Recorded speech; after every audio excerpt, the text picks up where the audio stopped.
What's going on, my fellow creators? Welcome back to another video. Thank you for joining in. I thought that today we would just hop right in and talk about how important and critical your room is to your actual recordings, your actual sound, and exactly what it means to treat your room. So first things first, we have to understand that sound waves are a purely physical thing. Sound moves through space in different waves depending on the frequency of that sound, and there is a whole entire frequency spectrum. Low sounds, or bass frequencies, are actually physically longer from the actual start of the wave to the peak to the bottom peak. They're physically longer across than their treble frequencies, which move very close together. Now, what does it mean when you actually hear a reverb or a long echo in your actual recording? Well, that is because sound bounces off of hard reflective surfaces. It bounces off of these surfaces and then it re-enters into your microphone. Now, if your microphone is too close to the actual surface, it's going to be entering in too quickly and cause something called phase cancellation. Now, why is this important? Why is any of this important? Well, this is critical because you have to understand how sound treatment actually works. Now, a lot of the time we'll see people get up like soft surfaces and they'll put them on their walls like blankets or pillows or things like that. And that does in fact work. And then there are more professional solutions like actual sound panels, these guys that work as well. But what is that actually doing? In order to effectively cancel out the sound wave, you need depth and you need density of a material. And treble waves are canceled out fairly easily and fairly effectively. If you go ahead and put soft surfaces on all of your walls, whether that be blankets, whether that be pillows, anything like that, it's going to effectively get rid of a lot of those treble frequencies.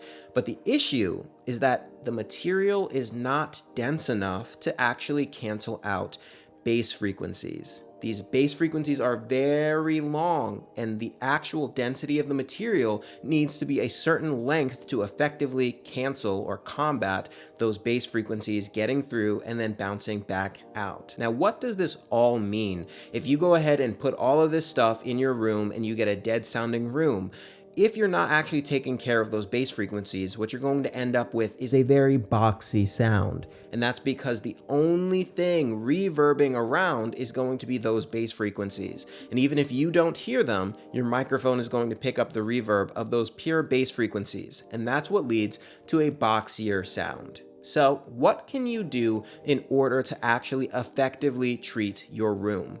Number one, you need to be looking for a solution that is at minimum 5 centimeters thick. Now, if you have something that is this thick, it's going to make it very hard for the sound waves to physically penetrate, and it's going to deaden the space evenly. You don't have to go and get like 15 inches thick. You don't have to get a foot thick material. It doesn't have to be that much. But the thicker the material, the more dead the space is going to be, because that sound is going to be effectively blocked from actually bouncing back and reverberating into the microphone.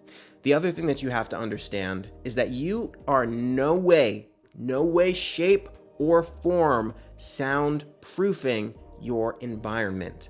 Now, there is a lot of talk about soundproofing this, soundproofing that. That is a technical feat. Soundproofing something is very difficult. We're talking about making a room within a room structure, double walls. We're talking about using mass-loaded vinyl. We're talking about using green glue. We're talking about using the whole 9 yards, a resilient channel, a lot of things to make your room soundproof, because what you're effectively doing is making it airtight.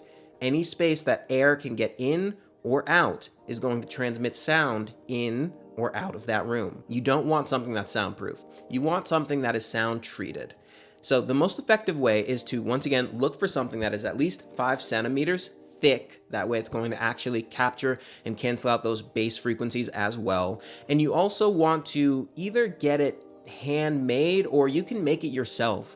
All you have to do is go buy some insulation. If you're messing with insulation, use gloves and use mask protection. You don't want fiberglass getting into your lungs, and it really itches when it gets onto your skin. So make sure you use appropriate measures, but make it and pack it so that it is at least 5 centimeters thick, and then put that around your room. What you're going to see is that's going to help cancel out a lot of those resonant tones. It's going to help cancel out those frequencies evenly, and you're going to be stuck with a nice, not stuck, but you're going to have a nice quiet room where you can record. Once again, not soundproof.